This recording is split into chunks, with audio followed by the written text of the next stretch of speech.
नमस्ते सभी को। मैं हूँ सृष्टि एंड आज हम Bhagavad Gita chapter 8 attaining the supreme के श्लोक 16 को कवर करने वाले हैं। रोज की तरह पहले मैं संस्कृत में श्लोक को पढ़ूंगी, उसके इंग्लिश ट्रांसलेशन को देखेंगे और मीनिंग को समझेंगे। तो चलिए शुरू करते हैं। ब्रह्मा भुवानाल लोका पुनार अवर्तिनोर्जुना ममा उपेत्या तु कौन्त्या पुनार जन्माना विद्यते। From the highest planet in the material world down to the lowest all are places of misery wherein repeated birth and death take place.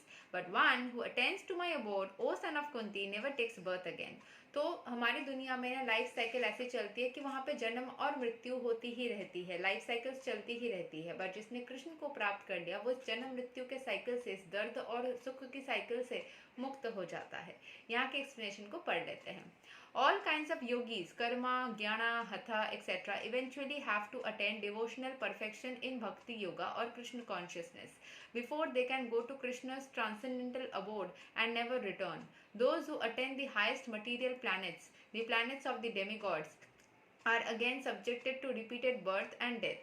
As persons on earth are elevated to higher planets, people on higher planets such as Brahmaloka, Chandraloka and Indraloka fall down to earth.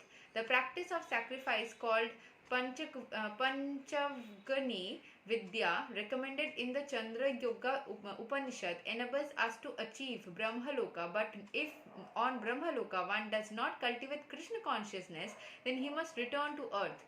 Those who progress in Krishna consciousness on the higher planets are gradually elevated to higher and higher planets, and at the same time of universal devastation are transferred to the eternal spiritual kingdom.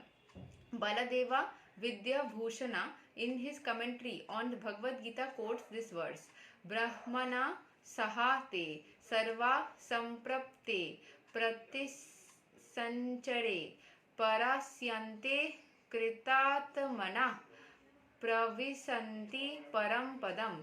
When there is devastation of this material universe, Brahma and his devotees, who are constantly engaged in Krishna consciousness, are all transferred to the spiritual universe and to specific spiritual planets according to their desires. तो जैसे जैसे आपके कर्म होते हैं, अगर आपके अंदर डिज़ायर होता है तो आपको स्पिरिचुअल यूनिवर्स में भेज दिया जाता है, जहाँ पे आपके डिज़ायर्स फुलफिल करने के लिए आप वापस आते हो।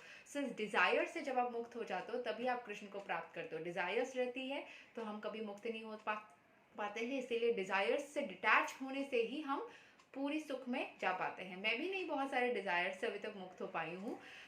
मैं सोचती हूँ मैं मुक्त हो जाऊंगी, फिर कुछ ऐसा माया आ जाता है, कुछ ऐसा कली आ जाता है, कुछ ऐसा हो जाता है कि वापस से डिज़ायर हो जाती है मन में। यही तो द्वंद्व है, यही तो साइकिल है कि हम डिज़ायर से मुक्त हो जाएंगे, कोई भी चीज़ की इच्छा ही नहीं रहेगी तो किसी चीज़ की दर्द ही नहीं होगी और फिर हम सारे प्रॉब्लम से दूर हो जाएंगे। यही तक था श्लोक नंबर 16 और भगवद गीता चैप्टर 8। अगले वीडियो में हम श्लोक 17 को कवर करेंगे। तब तक के लिए हरे कृष्ण, राधे राधे, जय श्री राम।